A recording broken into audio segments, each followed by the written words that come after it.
Hey, excuse me. What is the price of these peanuts, peanut brittle and also puffed rice? एक second शिखा, ये क्या कर रही हो तुम? इन लोगों से इंग्लिश में बात कर रही हो? अरे इन लोगों को लगेगा कि हम इतने पढ़े लिखे हैं, बाहर से आए हैं, हमें प्राइस बढ़ा के बोलेंगे, तो तुम चुप कर ही रहो। भाभी आप ही तो बोलते हो कि सबसे इंग्लिश में बात करनी चाहिए और घर में तो नॉर्मली हम इंग्लिश में ही बोलते हैं। मेरी तो हैबिट में ही है ना, तो मैं क्या करूँ, अब इनको नहीं आती तो। माना कि हम लोग तुम्हें समझाते हैं और हम लोग इंग्लिश में ही बात करते हैं घर पे, पर एक ना स्टैंडर्ड होता है। अपने लेवल वालों के साथ ऐसे बात करते हैं। अरे इसका लेवल देख कि गरीब घर की अनपढ़ होगी, पढ़ी लिखी भी नहीं होगी, तो हमारा फायदा उठा सकती है, प्राइस बढ़ा के बोल सकती है। तो तुम चुप रहना, मैं बात करती हूँ इससे। सॉरी, मुझे पता नहीं था। ओके, अब सुनो, ये मूंगफली कैसे दी है? 120 रुपए किलो। 120? भाभी कितना चीप प्राइस दे रही है यार ये। Shut up. मैंने तुम्हें कहा कि बिल्कुल चुप खड़ी रहो, तो तुमसे बात नहीं मानी जा रही ना मेरी। अब तुम इसके प्राइस को चीप बोलोगी तो वो और बढ़ा देगी। मैंने कहा है अब चुप खड़ी रहो, मतलब मुझसे बुरा कोई नहीं होगा। और तुम, हमें ना बेवकूफ बनाने की कोई जरूरत नहीं है, और हम ना यहीं पे रहते हैं, तो ये स्मार्टनेस किसी और के आगे दिखाना। चुपचाप रेट कम करो, मैं ज्यादा ले लूंगी। आप कितना भी लीजिए, रेट यही रहेगा। अच्छा, मैं ना तुम्हारे फायदे के लिए बोल रही हूँ, तो मुझसे बहस करना बंद करो। और वैसे भी तुम्हारे पापा यहाँ बैठते थे ना, वो चुपचाप मेरी बात मानते थे। जितने रुपए की मूंगफली कह दो ना, उतने रुपए की देते थे।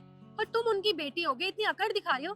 है क्या तुम्हारे पास? गवार हो, अनपढ़ हो, पढ़ना लिखना तो आता नहीं है। ये मूंगफली की छोटी मोटी दुकान चला के तुम गुजारा चलाती हो, तो तुम्हें जितना गए तुम उतना करो, वरना आगे बहुत बड़ा मॉल है, मैं वहां से खरीद लूंगी। क्यों नहीं? आप एक काम कीजिए, आप मॉल से खरीद लीजिए, क्योंकि मॉल का और मेरा प्राइस लगभग सेम ही होगा, बल्कि वहाँ ज़्यादा ही होगा प्राइस। तो आप देख लीजिए आपको कहाँ से खरीदने पर, मैं अपना रेट कम नहीं करने वाली।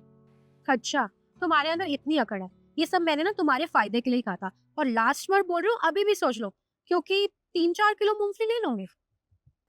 आई am sorry miss, but I am not going to give you these peanuts at lowest price, because you both don't know how much efforts we put to take these peanuts from market to here. You know what? We go to the market, get the peanuts, and then bring them here. One more thing. If you think that my price is little higher, then you have to go to the mall and try to get these peanuts from the mall. Then you know that what the price of these peanuts exactly is. And you know what? My father already told me that you guys came here and try to bargain it. But I'm not like my father. So don't try these tactics on me. भाभी इसे तो English आती है, फिर आप मुझे क्यों मना कर रहे थे? हाँ शिखा, तुम बिल्कुल ठीक कह रही हो। एक सेकंड सुनो, I am really very sorry. मैंने जो भी तुम्हारे साथ बिहेव किया, मैं जानती हूँ वो गलत। मुझे नहीं पता था तुम्हें इतनी अच्छी इंग्लिश बोलने भी आती है और समझ भी आती है। मैं तो तुम्हें अनपढ़ गवार समझती थी, क्योंकि यहाँ पे तुम ये मूंगफली बेचती हो। पर प्लीज मुझे माफ कर दो, और तुम्हारा जितना प्राइस है ना, तो उतने में ही मुझे 2 किलो मूंगफली दे दो।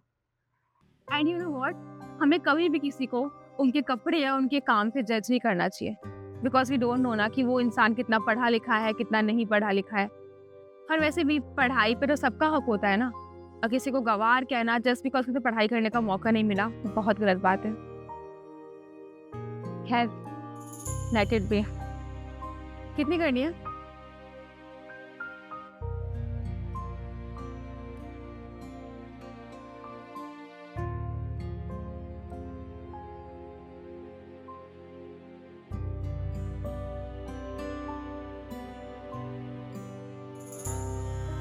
ये लीजिए।